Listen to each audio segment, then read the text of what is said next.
한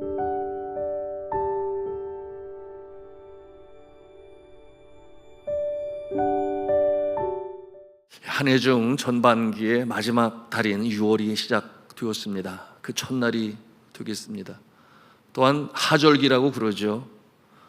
6, 7, 8 이 3개월을 하절기, 여름인데요. 또 여름의 시작을 알리는 6월의 첫날이 되겠습니다.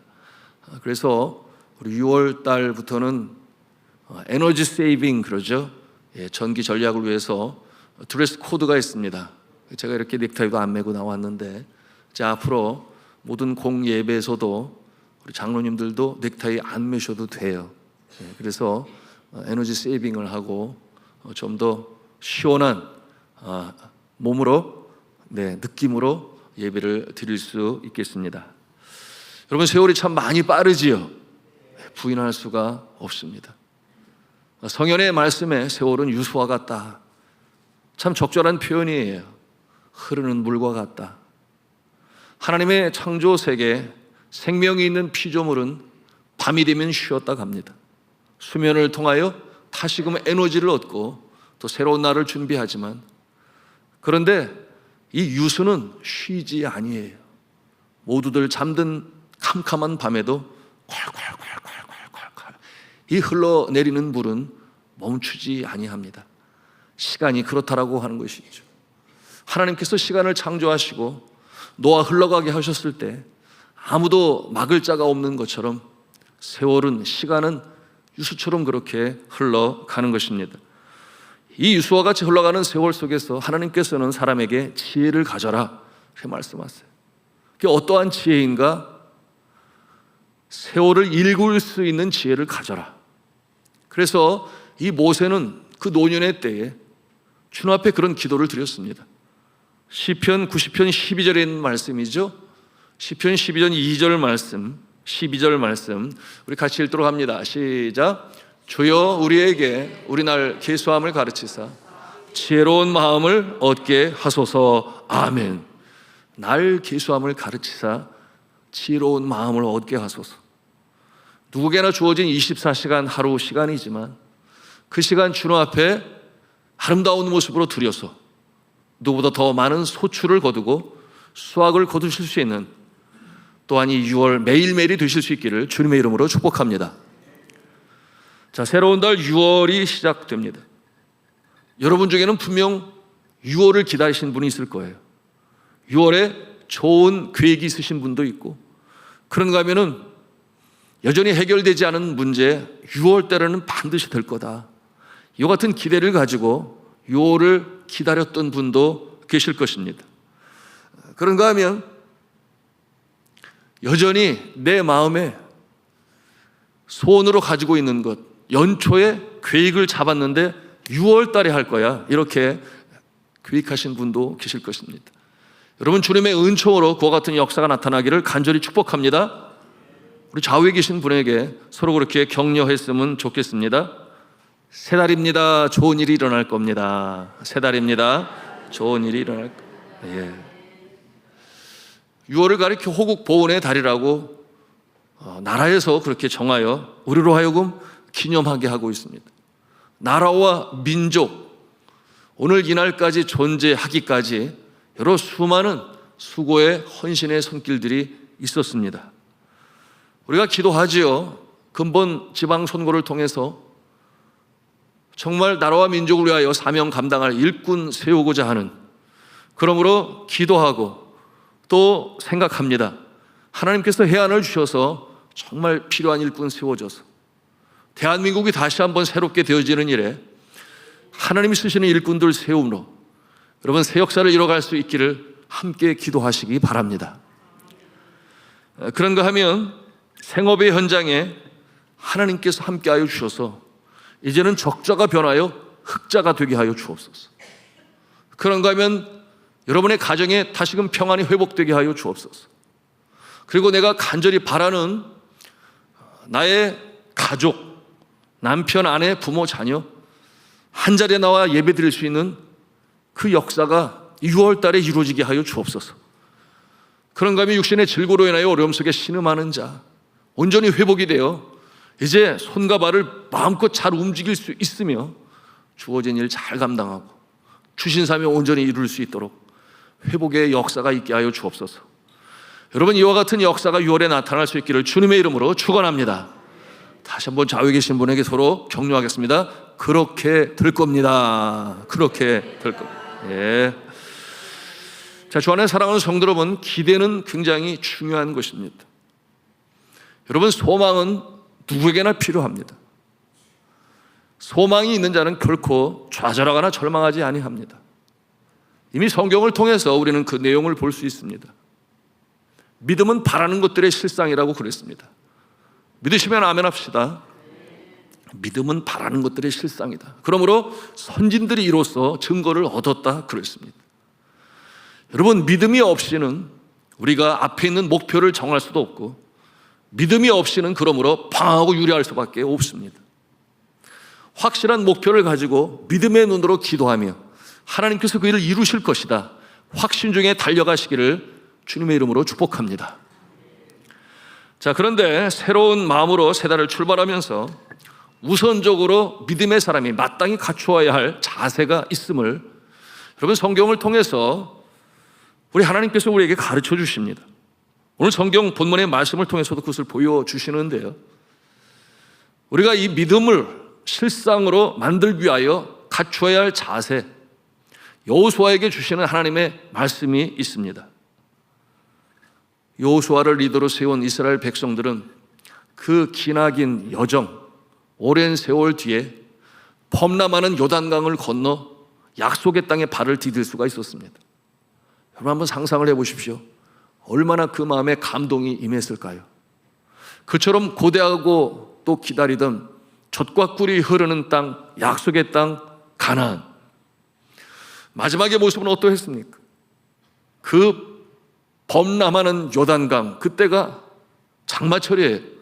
그 넘실거리는 요단강을 어떻게 건너야 할 것인가? 여러분, 제사장이 언약궤를 메고 그 발을 물에 디뎠을 때 그 빠르게 흘러가는 요단강이 멈춰 섰다고 그랬어요.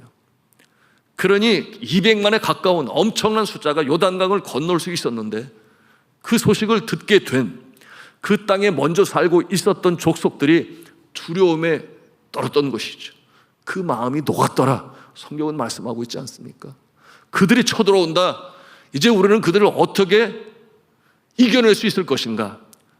그 왕들이 염려가 너무나 컸습니다. 그 감동을 가지고 이제 약속의 땅에 발을 딛게 된, 여러분, 그야말로 새 시대의 역사를 시작하는 이스라엘 백성들의 모습이에요. 그런데 예기치 않은 일이 발생합니다. 태산 같은 장애물이 그들의 앞을 막고 있는 거예요. 여러분, 이게 뭐겠습니까? 전쟁이 기다리고 있습니다. 그 땅에 있는 거민, 가나안 족속, 특별히 제일 먼저 견고하기가 이를 데가 없는 여리고성을 함락시키지 않고서는, 이기지 못하고서는 들어갈 수가 없는 것입니다. 여리고성을 이겨내야 합니다. 문제는 무엇이에요? 이스라엘 백성들은 그렇게 전쟁하는 민족이 아니에요. 애굽에서 노예 생활로 살다가 출애굽을 한 그들이 전쟁에 능하겠습니까? 경험이 여러 가지로 부족하죠. 그러므로 이 혼합된 감정이 그들의 마음을 채우고 있었는데, 첫째는 무엇인가? 우리가 그처럼 기도하고 고대했던 약속의 땅에 들어왔다라고 하는 감동. 또 하나는 무엇이에요? 전쟁을 치루하는 두려움과 여러분, 근심, 걱정이 그들의 마음을 가득 채우고 있는 것입니다. 이 두 가지, 이 혼합된, 믹스된 이 감정이 그들의 마음에 가득 차 있습니다. 자, 이와 같은 이스라엘 백성들의 정황을 바라보면서 상상하면서 우리는 6월을 시작해야 합니다. 새로운 달, 아직 걸어가지 못한 이 새로운 여정이 마찬가지 아닐까요? 기대 가운데 우리는 출발을 합니다. 그러나 동시에 만만치가 않습니다. 세상은 전쟁터와 같습니다. 여러분, 우리는 세상 사람들과 비슷한 모습으로 살아가지만 그러나 분명히 다른 점이 있어요. 세상은 세상이 추구하는 바가 있습니다. 성경은 이에 대하여 넓은 문, 넓은 길이라고 표현을 해요. 그러나 그 마지막은 멸망의 모습이라고 그랬는데, 여러분은 비슷한 모습으로 이 땅을 살아가지만 분명히 다른 바가 있으니 영적인 충돌을 일으킵니다. 세상 문화 속에 세상 사람처럼 사는 것이 아니라 천국 문화를 가지고 천국 백성으로 살아가는 것이 바로 믿음의 사람들의 모습인 것이죠. 그러므로 이 요단강 건너 여리고성을 눈앞에 두고 기대와 또한 두려움 속에 잠겨있는 이스라엘 백성들, 과연 그들은 어떻게 승리하며 나갈 수 있을까요? 6월을 시작하는 이 중요한 때 우리는 함께 말씀을 통하여 교훈을 얻고자 하는 것입니다. 자, 우리 믿음의 사람들은 이미 요단강을 건넜습니다. 이게 무슨 말씀인가 하면 예수 그리스도를 구세주로 마음에 영접하고 하나님을 창조로 믿는 자들, 이미 구원의 전선 요단강을 넘어 이제 약속의 땅으로 진군해 나가야 하는 존재입니다. 자, 이와 같은 모습 속에서 우리가 승리할 수 있어야 하는데요. 자, 오늘 말씀 속에 우리가 보는 내용이 있습니다. 이처럼 여리고성 진격을 앞두고 하나님께서 명령하십니다. 너희가 승리하기 위하여 이 명령에 순종하라 하셨는데 전혀 예상치 못한 명령을 주세요. 그 내용이 오늘 5장 2절에 있는 말씀입니다.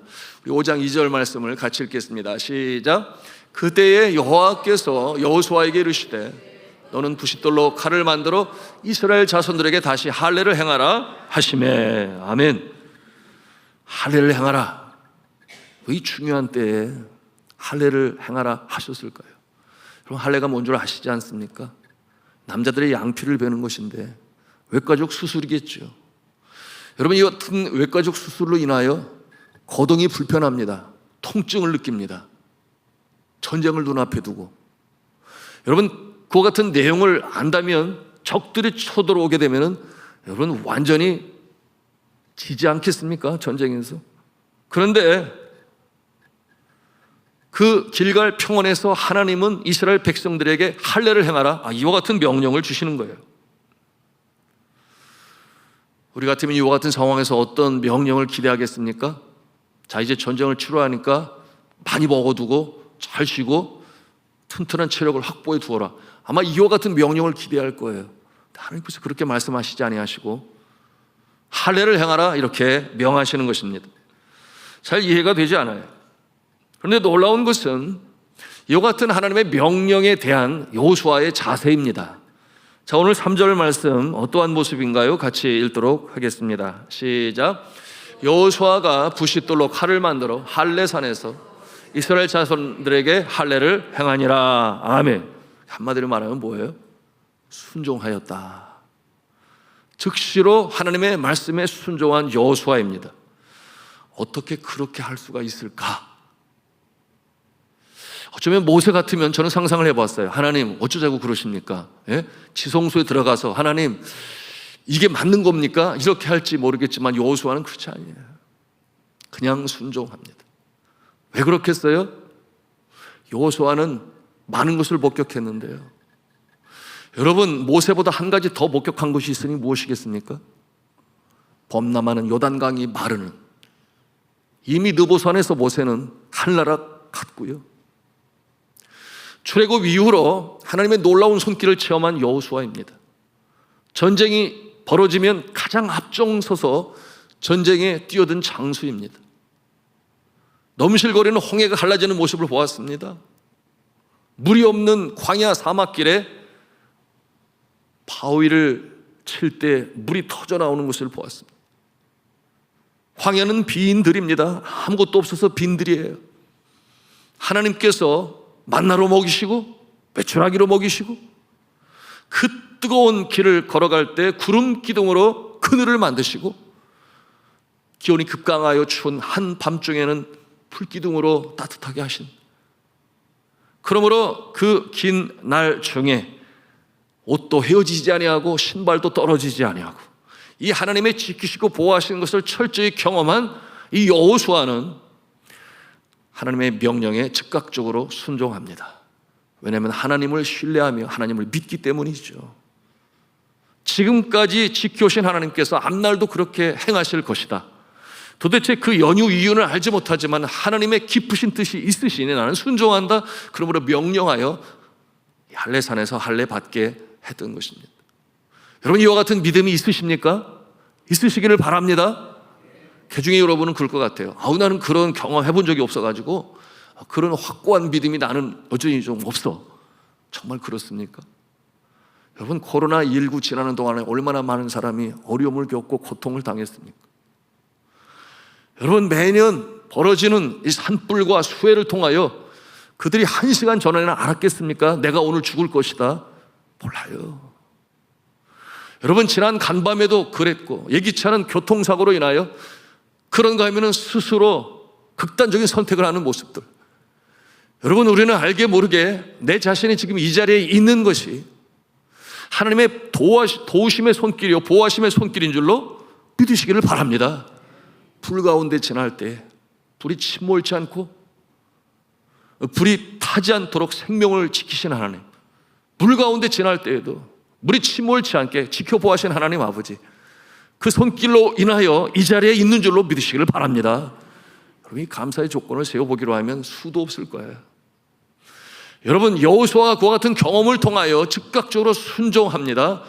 여러분, 우리도 이와 같은 믿음을 가지고 때로 헤아리기 어렵더라도 주님께서 우리에게 명하실 때 믿음으로 순종하실 수 있기를 주님의 이름으로 축복합니다.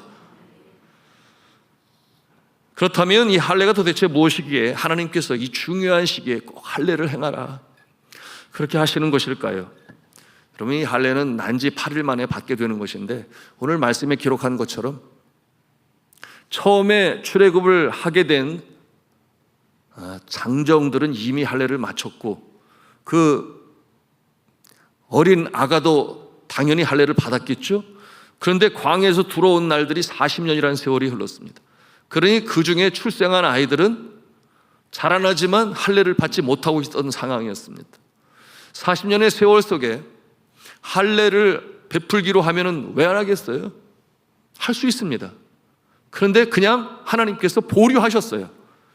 여러분, 영적인 깊은 뜻이 있으니 그들은 하나의 믿음의 공동체가 되었습니다. 하나님을 창조주로 또한 구원주로 믿어 성막을 중심으로 그들은 믿음의 공동체가 되어, 여러분, 성막 위치 지도를 보시면 알 수 있겠습니다마는 12지파로 나뉘어서 그들은 어떠한 세상의 영적인 공격으로부터 그들은 보호받고 있었습니다. 그러므로 굳이 할례를 베풀지 않아도 무슨 뜻인가 하면 너희는 하나님의 자녀들이다. 할례는 하나님의 자녀의 증표가 됩니다. 지울래야 지울 수가 없어요. 외과적인 수술이기 때문에 그것은 증표가 되어 스스로가 아는 것입니다. 그래, 나는 하나님의 자녀야. 선택받은 민족이지.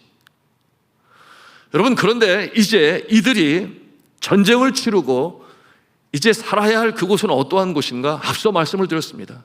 그곳은 세상 문화가 있는 곳이요, 우상을 섬기는 혼합주의가 있는 곳이요, 여러분, 그들의 그 풍요의 신인 바알과 다산의 신인 아스나로 섬기는 그 우상 숭배 앞에서 그 모습이 너무나 좋아 보일 수 있다라고 하는 것입니다. 왜냐하면 광야에는 그와 같은 모습이 없었으니까. 애굽에서 살 때는 노예의 모습으로 살았으니까. 젖과 흐르는 땅에서 이제 그들은 차칫 그들의 정체성을 잃어버릴 수 있습니다. 내가 누구인지, 나의 태생이 어디며 어디에 와서 어디로 가는지, 여러분, 그 속에서 살아가야 할 그들은 그와 같은 유혹 속에 과연 견뎌낼 수 있겠는가? 그러므로 하나님께서 행하시고자 하시는 것은 내가 누구인가 그 정체성을 확실히 알게 하기 위하여 여러분 할례 받게 하셨던 것입니다. 그 정체성이 분명히 서 있을 때, 확고할 때 흔들림이 없는 거예요. 여러분, 세상은 넓은 길, 넓은 문을 추구합니다. 그것이 행복을 줄 것이라고 여깁니다. 그래서 열심히 살아갑니다. 그런데 우리 믿음의 사람들은 좁은 길을 걸어야 하고 좁은 문을 바라보며 나아가면서도 위로부터 주시는 그 은혜와 힘으로 찬송 부르며 전진해 나아갑니다. 너무나 다른 거예요. 정체성이 흔들리면 무너져 내리고 만다. 여리고성을 눈앞에 두고 전쟁에서도 마찬가지요, 그곳에서의 삶도 마찬가지예요. 그런데 이 할례가 오늘날 이 시대에 무슨 의미가 있느냐? 여러분, 신약 시대에 접어들면서 이 하나님의 자녀라고는 증표로 할례를 받았던 이스라엘 백성들, 그런데 보니까 복음을 전하다 보니까 선택받은 백성도 아닌데 혈통으로 되지 아니한, 육정으로 되지 아니한, 사람의 뜻으로 되지 아니한 이방인들임에도 불구하고 기도할 때 성령 받는 모습을 통해 구원이 임한 것을 보게 됩니다. 그러므로 저들에게도 할례를 베풀 것인가 말 것인가, 이것이 예루살렘 총회 사도행전 15장의 내용인데요. 그럴 때 결론적으로 이방인들에게까지 굳이 할례를 베풀 필요가 있느냐?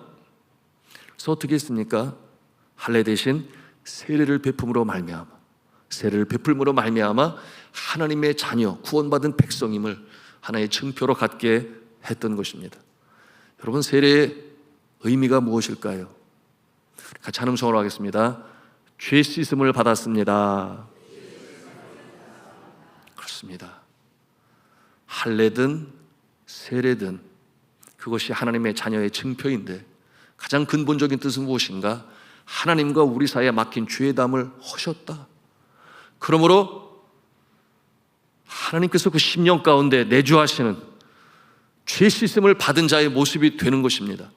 여러분, 예수 그리스도로 말미암아 십자가의 보혈은 우리의 죄를 용서함 받게 하는, 여러분, 가장 중요한 그 역사를 이루었고, 여러분, 세례를 베푼고 세례를 받는다라고 하는 것은 우리가 하나님의 자녀로서 죄 씻음의 은혜를 입은 것인데요, 이와 같은 정체성을 가지고 있어야만이 이 세상 승리하며 나가는 줄로 믿으시기를 바랍니다. 이것이 오늘 이 할례를 받게 하는 하나님의 명령인 것입니다. 자, 이와 같은 모습으로 우리가 이 세상에서 정체성을 잃지 말아야 되는데요, 저는 간절히 간구합니다. 여러분의 심령 가운데 다시금 정결함이 여러분의 심령 가운데 회복이 되어서 여러분 주님의 인도하심을 받고 여리고성을 무너뜨리고 이 세상 문화 속에서도 천국 문화로 살아가실 수 있기를 주님의 이름으로 축복합니다. 주님께서 그러면 우리의 편이 되어주시고 이 한 달 매일매일 승리하며 전진하며 나가게 하실 것입니다.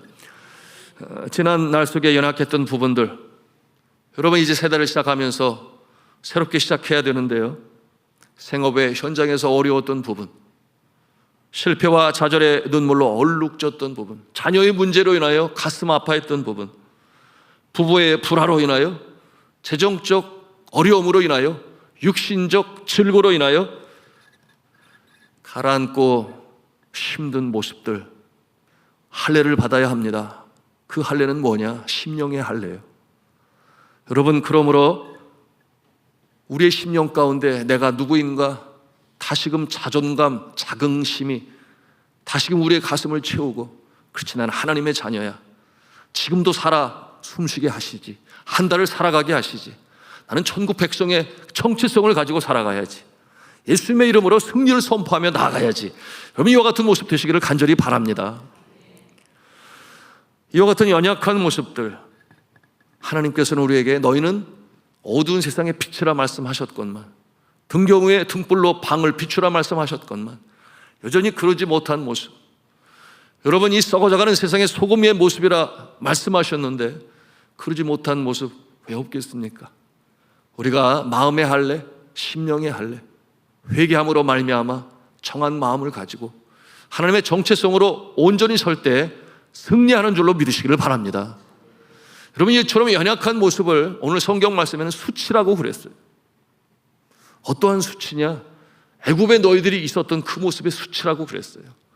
이제 이 땅에서 살아갈 때는 그 수치를 벗어버리고 하나님의 영광 가운데 서 있을 수 있어야 하는데, 오늘 성경 말씀 함께 보도록 하겠습니다. 9절 말씀이에요. 애굽의 수치라고 표현을 했는데 애굽에서 당한 수치를 없애주시겠다고 말씀하시는 9절 말씀을 우리 같이 읽도록 합니다. 시작.